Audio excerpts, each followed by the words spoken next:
உழ வைக்கிறதுக்காக அரிசி இல்ல.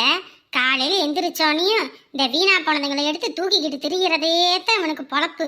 பாரு, அரிசி வாங்குறதுக்கு பருப்பு வாங்க மட்டும் காசு இல்லாம போகட்டும், இந்த கண்டது கடியதை வீட்டுல வாங்கி சேர்த்து போட்டுருக்கிறது எல்லாத்தையும் காயலங்கடைக்கு போட்டு ஒரு அளவுக்கு பணத்தை வாங்குறேன் பாரு. என்னாடி வள்ளி, புருஷனை சும்மா குறு குறு குறு குறுன்னு பாக்குற? என்ன மாமனுக்கு மசில்ஸ பார்த்து மயங்கிட்டியா? இப்படி ஓரானழகே உன்னை ஆள வந்த பேரழகே, செப்பு கல்லு சீரழகே, இந்த செப்பு கல்லு வாயழகே. இப்படி அழகான புருஷனை குற குறன்னு பார்த்து சைட் அடிக்கிற. சைட் அடிக்கிறதோட இல்லாம ஒரு அவிச்ச முட்டை, ஒரு முழு முட்டை எடுத்துட்டு வந்தேன்னு வைக்க, மாமா அப்படியே குடிச்சிட்டு சும்மா மசில்ஸ் ஏத்திருவேன். அதுக்கேண்டி மாப்பம் பிடிக்கிற நாய் மாதிரி மூஞ்சுக்கு முன்னாடி வந்து நிக்கிறவ. என்ன மாமா மேல அம்புட்ட ஆசையா? ஆசை இல்ல, தோசை இல்ல, அங்க உழ வைக்கிறதுக்கு அரிசி இல்ல, அது உனக்கு பெருசா தெரியல. இப்படி காலையில எந்திரிச்சு நீ தூக்கிக்கிட்டு திரிஞ்சதுக்கு பதிலா 10 வீட்ல போயிட்டு அரிசி மூட்டை தூக்கிருந்தீங்கன்னா கூட உழ வைக்கிறதுக்காவது காசு வந்திருக்கும், உழ வைக்க அரிசியாவது வந்திருக்கும். இங்க பாரு, மாமன் ஆணழகம் போட்டிக்கு தயாராகிக்கிட்டு இருக்கேன். அடுத்த மாசம் ஆணழகம் போட்டி, அதுல மட்டும் ஜெயிச்சுட்டேன்னு வைக்கி. எப்படி ஜெயிச்சுட்டேன்னு வைக்கி, 1 lakh நீ உன் வாழ்க்கையில பார்த்தது கூட கிடையாது. அந்த 1 lakh தட்டி தூக்கணும்னு வைக்கி. இன்னைக்கு என்னடி அரிசி மூட்டை, அரிசிய கிலோ கிலோவா வீட்டுல வந்து நிரப்பேன். அப்புறம் தினமும் கஞ்சி வச்சு குடிச்சுக்கிட்டு கடை. சரியா? கலந்துக்கிறேன். ஒரு நாள் ஒரு குண்டு மணியாவது கொண்டு வந்திருப்பியே. அடியே, அத விடிய ஒரு சோப்பு வைக்கிறதுக்கு ஒரு சோப்பு டப்பாவாவது எடுத்துட்டு வந்திருப்பியா? இல்ல என்ன விட்டு கேவலப்படுத்தி விட்டால. இது கோசரமே ஆணழகம் போட்டியில கலந்துக்கிட்டு ஜெயிக்கிறேன். அப்புறம் உன்னைய தூக்கி போட்டு மிதிக்கிறேன். இப்ப வள வைக்கிறேன், அதுக்கு சோத்துக்கு வலி இல்ல, அது உனக்கு பெருசா தெரியல. இங்க பாரு, சும்மா வாழு வாழு வாழுன்னு கத்திக்கிட்டு இருக்காத. அரிசி பருப்பு இல்லைன்னா என்ன பண்ணுவ? என்ன பண்ணுவேன்? 4 வீட்ல போய் பிச்சாதான் எடுப்பேன். போ போ, அத போய் செய்யு. நான் கொஞ்ச நாள் தான், அதுக்கப்புறம் உன்கிட்ட எல்லாரும் வந்து பிச்சை எடுப்பாங்க. சரியா? போ. எல்லாம் என்னைக்குதான் திருந்த போறேன்னு தெரியல. உன்னையெல்லாம் கட்டிக்கிட்டு மாரடிக்கிறதுக்கு பதிலா நான் ஆத்தா வீட்டுல போய் காலத்துக்கு வாழா வெட்டியா உட்காந்துடலாம். என் கிரகா அவங்க வீட்லயும் வக்கு இல்லாம இருக்குது சோத்துக்கு. என்ன பண்ணி தொலைகிறது? சோத்துக்கே வக்கில்லாத உன்னைய இம்புட்டு தூரம் ஆக்கி போட்டு இவ்வளவு தூரம் கொண்டு வந்திருக்கேன்னு நினைச்சு நீ பெருமைப்படணும். சரியா? போ போ, போய்கிட்டே இரு, போய்கிட்டே இரு. மனுஷனே கிடையாது. ஏன் சும்மா கத்திக்கிட்டு இருக்க கூடாது. சரியா? காலையில எந்திரிச்சு ஒர்க் அவுட் பண்ணும்போது கத்தி கித்திட்டு இருந்தேன்னு வை, எடுக்கிற தம்பிள்ஸும் உன் மண்டையில பொழந்துடும். போ. என் மண்டைய பொழந்து விட்டு நீ போய் ஜெயில போய் கம்பி எண்ணிக்கிட்டு ஆனலகம் போட்டிக்கு போவேன். என் வயிறு நிறையினாலும் உன் வயிறு நிறையணும்னு 10 வீட்டுல போயிட்டாவது கெஞ்சு கூத்தாடி வாங்கிட்டு வந்து ஆக்கி போறல. நீ என் மண்டையும் பொழப்ப, என் காலையும் உடைப்பேன். இப்படியே பேசிக்கிட்டு இருந்த வாயை தச்சு புடுவேன். ஓடிரு. இவளுக்கு முன்னாடியாவது நான் எப்படியாவது இந்த ஆணழகம் போட்டியில ஜெயிக்கணும். அதுக்கப்புறம் கப்ப தூக்கணும். 1 லட்சத்தை கொண்டு வந்து இவ மூஞ்சில வீசணும். காஞ்சு போன மட்டையெல்லாம் அன்னைக்கே வெட்டி விட சொன்னேன், வெட்டி விடவே இல்லை. இங்க ஆள் எது வரும்போது அங்கிட்டு எங்கிட்டு பிள்ளைங்க வேற ஓடிக்கிட்டு ஒடியாந்துக்கிட்டு இருக்குங்க. இதுக்கு இது மேலே கீழே விழுந்துருச்சுன்னா என்ன பண்றது? நம்மளாம் பார்த்து வெட்டி விடணும். என்ன பண்றது? அவனும் காலையில போனா ராத்திரி தான் வீடு வரான். பகல்ல வந்தாலும் சாப்பிட்டு கொஞ்ச நேரம் தூங்கி எந்திரிக்கத்தான் நேரம் இருக்கு. அவனையும் சொல்லி என்ன பண்றது? நம்மளா வெட்டி விடுவோம். ஏன்னா அந்த பயலும் இருக்கிறான், ஓடியாந்து விளையாடும் போது ஏதோ மட்டை கிட்ட மேலே விழுந்துருச்சு. அப்புறம் அம்புட்டு தான் பிள்ளைங்க. சோறு வெந்துருச்சு, குழம்பு மட்டும் ஆயிடுச்சுன்னா அப்புறம் பத்தியமாக கொஞ்சோண்டு குழம்பு வச்சுட்டு கொஞ்சோண்டு ரசம் மட்டும் வச்சிருவோம். அமுதாவுக்கு உப்பு காரம் புளியெல்லாம் இப்பயே கொஞ்சம் கொஞ்சமாக டாக்டர் சேர்த்துக்க சொல்லியிருக்காங்க. ஏதாவது சேரலைன்னா அப்போ தான் என்னன்னு தெரியும்னு. அப்புறம் அப்படியே சேர்க்காம விட்டுட்டோம்னா அதுக்கப்புறம் சேர்க்கவே முடியாதுன்னு வேற சொல்லிட்டாங்க. அதுக்கு ஏற்றாப்புலக்கு இன்னைக்கு போய் காயெல்லாம் வாங்கிட்டு வந்து கொஞ்சம் அந்த பிள்ளைக்கு மட்டும் தனியாக செஞ்சு வச்சிருவோம். அம்மா, என்னம்மா கிளம்பிட்டியா? கிளம்பிட்டேம்மா. அப்பா எங்கம்மா? உங்க அப்பா தான் 10 நிமிஷத்துல வாரேனாருமா. போ, போய் கிளம்பு போ. ஷோ ஏம்மா, நானும் முன்னே சொன்னேன்லம்மா, எனக்கு எக்ஸாம் ஹால் எங்க போட்டிருக்காங்கன்னு தெரியாது. நான் முன்னே போனதான் அலைஞ்சு தெரிஞ்சு எந்த ஹால்னு போய் கண்டுபிடிக்க முடியும். 9 மணிக்கு போனேன்னா நான் அங்க போய் எதுவும் தேட முடியாதுன்னு சொன்னேன்லம்மா. ஐயோ, உங்க அப்பா கிட்ட நான் சொல்லிட்டேன், சொல்லாம இல்ல, வாரேன்னு இருக்காரு, வருவாரு இரு. இதுக்கு நான் என் ஃப்ரெண்டோடையாவது போயிருப்பேம்மா. ஏமா இப்படி பண்றீங்க? காலையில என்ன டென்ஷன் படுத்திக்கிட்டு. சரி சரி, டென்ஷன் ஆகாத. 10ஆம் கிளாஸ் பப்ளிக்கு போய் எழுத போற போறது இப்படி கோவப்பட்டுக்கிட்டு டென்ஷன் பட்டுக்கிட்டீங்கன்னா அப்புறம் அம்புட்டு தான். போ முதல்ல போய் கிளம்பு. இந்த ஆல் டிக்கெட்லாம் எடுத்து வச்சிட்டியா? அதெல்லாம் எடுத்து வச்சுட்டேன். அப்பாவுக்கு ஃபோன் போட்டு கேளு எங்க இருக்காருன்னு. செப்பா இரு கேட்குறேன். மற்ற நாளெல்லாம் நேரமாக வருவார், முக்கியமான நாளில் தான் உட்காந்துக்கிட்டு இருப்பார். உங்கள் தாத்தா உங்கள் அம்மாயில ஃபோன் போட்டு பேசி சொல்லிட்டியா இன்னைக்கு பப்ளிக் எக்ஸாம்னு? இல்லை, அவங்க தான் எப்போ பிள்ளைக்கு பரிச்சைன்னு கேட்டுக்கிட்டு இருந்தாங்க. நானும் நேற்று அங்கே இங்கேன்னு போவோம், அதையும் மறந்துட்டேன். ஹலோ, எங்கங்க புள்ள வேற மணி ஆயிடுச்சுன்னு கத்திக்கிட்டு கிடக்குறா. சரி சரி வரசா வாங்க. அப்படியா? சரி சரி, அப்போ நான் அந்த பிள்ளைய கூட்டிக்கிட்டு வரேன். சரி சரி.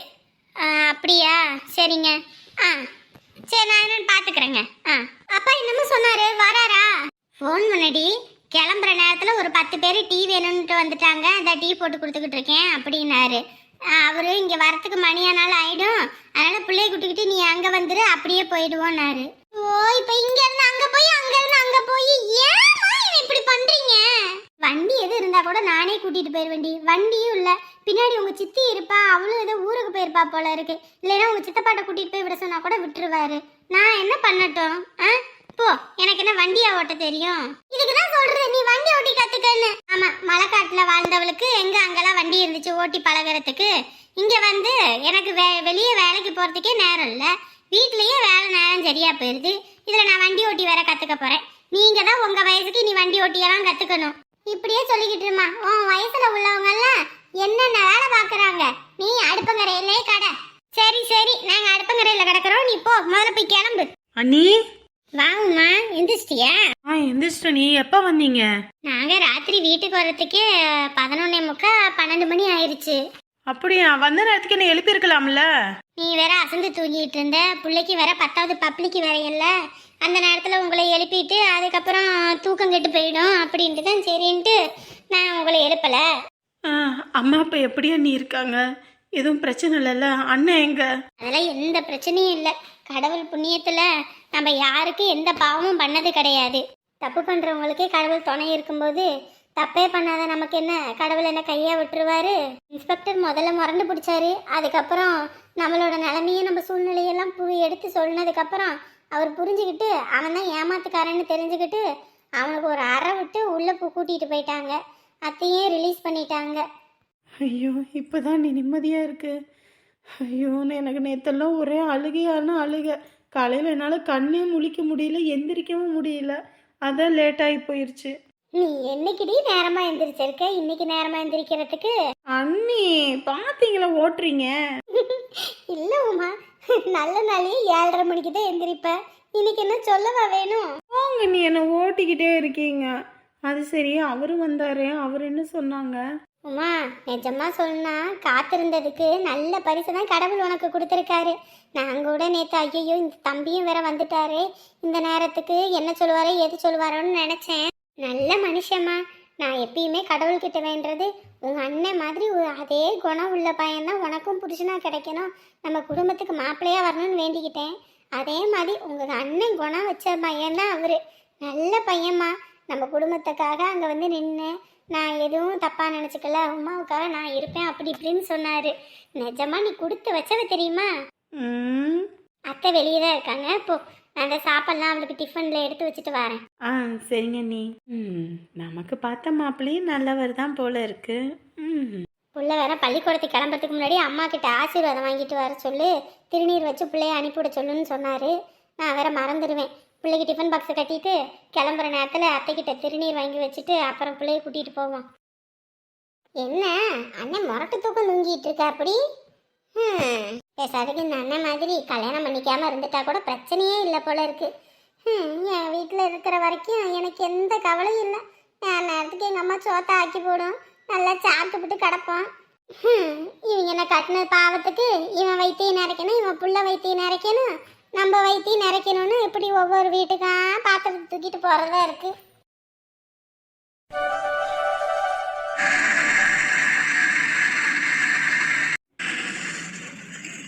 அண்ணே, அட வாமா வள்ளி, வா வா. என்ன சமையல் வேலையெல்லாம் தாறுமாறா நடக்கும் போல இருக்கே? என்னத்தம்மா தாறுமாறா ஆக்குது? புளிக்குழம்பு கொஞ்சம் வச்சேன். அது கொஞ்சம் தேங்காய் அரைச்சி ஊற்றினா கொஞ்சம் திக்காக இருக்கும்ல, கொஞ்சம் தண்ணியாக போயிடுச்சு. அதான் ஊற்றிடலான்ட்டு தேங்காய் அரைச்சிக்கிட்டு இருக்கேன். பரவாயில்லண்ணே, நீங்க குழம்பு எப்படியோ ஒண்ணு குருட்டாம்போக்குல வச்சு விட்டுறீங்க. என்னம்மா பண்ணுறது, கல்யாண ஜோலி வேற இருக்குது. முதல்லையா இருந்தால் ஆளுக்கு அங்கிட்டு எங்கிட்ட வேலைக்கு போவான், சாப்பிட்டுட்டு நம்ம பாட்டுக்கு வந்துடுவோம் வீட்டுக்கு. இப்போ கல்யாண ஜோலியெலாம் இருக்கனால கொஞ்சம் நகை நட்டெல்லாம் எடுக்க வேண்டியது இருக்குது. அதில் போயிட்டு என்னத்த பண்ண முடியும்?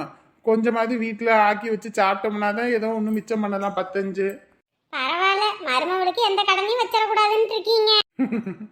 அப்படின்னு இல்லைம்மா, வீட்டுக்கு வர பொண்ணு நிம்மதியாக இருக்கணும், அதுக்காக தான். பரவாயில்லண்ணே, உங்க வீட்லயாவது என் புருஷ மாதிரி ஒரு ஆளெல்லாம் கட்டிக்கிட்டு என் நிலைமையெல்லாம் நினைச்சு பாருங்க. கேட்டா ஆணழகம் போட்டிக்கு போறேன், அங்க அழகம் போட்டி இங்க அழகம் போட்டின்னு நல்லா அவன் வயிற்றுக்கு நினைச்சுக்கிறானே தவிர வீட்டுல இருக்க பிள்ளைய பத்தியும் யோசிக்க மாட்டேங்கிறான், பொண்டாட்டிய பத்தியும் யோசிக்க மாட்டேங்கிறான். இந்த அரிசி உழ வைக்கிறதுக்கு இல்லைன்றேன். இந்த ஆணழகம் போட்டியில போய் ஜெயிச்சிருவேன், 1 லட்சம் வந்துடும். அதுக்கப்புறம் அந்த காசை வச்சுக்கிட்டு நீ ஆக்கி கஞ்சா குடின்றான். என்ன பண்ண சொல்றீங்க என்னைய? காலத்துக்கு இதே அக்க போறா கிடக்குது. இவனும் நான் வந்த காலத்துல இருந்து சொல்லிக்கிட்டு தான் இருக்கேன், இங்க போட்டி அங்க போட்டி, அங்க போறேன் இங்க போறேன்னு. காசு தான் கரியா போகுதே தவிர வேலை வெட்டிக்கு போக மாட்டேங்கிறான். என்னம்மா பண்ணுறது, இப்போ ஒவ்வொரு ஆண்களுக்கெல்லாம் அவங்கள பற்றி யோசிக்க கூட நேரம் இல்லை. குடும்பத்துக்காகவே ஓடி ஓடி உழைக்கிறாங்க. ஏதோ ஒருத்தர் 2 பேர் தான் அவங்களோட லட்சியத்துக்காக ஓடுறாங்க. அதில் ஓம் புருஷன்னு நினச்சிக்கவே, அவன் ஜெயிச்சுட்டானா அதுக்கப்புறம் என்ன, உனக்கு எல்லா கஷ்டமும் போயிடும். ஆமா ஆமா, நீங்க வேற அந்த ஆளு ஜெயிச்சு கொண்டு வர 1 லட்சம் எதுக்கு காணும்? நீங்களே சொல்லுங்க பாப்போம்.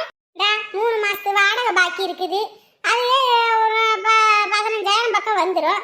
அப்புறம் இந்த வீட்டுல அரிசி பருப்பு இல்ல, மளிகை கடையிலேயே 20,000 ரூபாய் பாக்கி கிடக்கு. இந்த பிள்ளைக்கு பீஸ் கட்டாம கிடக்குது. இந்த கரண்ட் பில்லு வந்துட்டு அங்க இங்கே கடன் வாங்கி தான் கட்டி வச்சிருக்கேன். அப்படின் போது அந்த வர 1 லட்சம் அந்த கடன் அடிக்கவே சரியா போயிடும். வாய் கட்டினது கை கட்டாத கதையா? அப்படி இருக்கும்போது எரிச்சலா தானே வருது. சரி விடு, என்னம்மா பண்றது? அண்ணே, வீட்டுல பையன் வேற பசியோட இருப்பான்.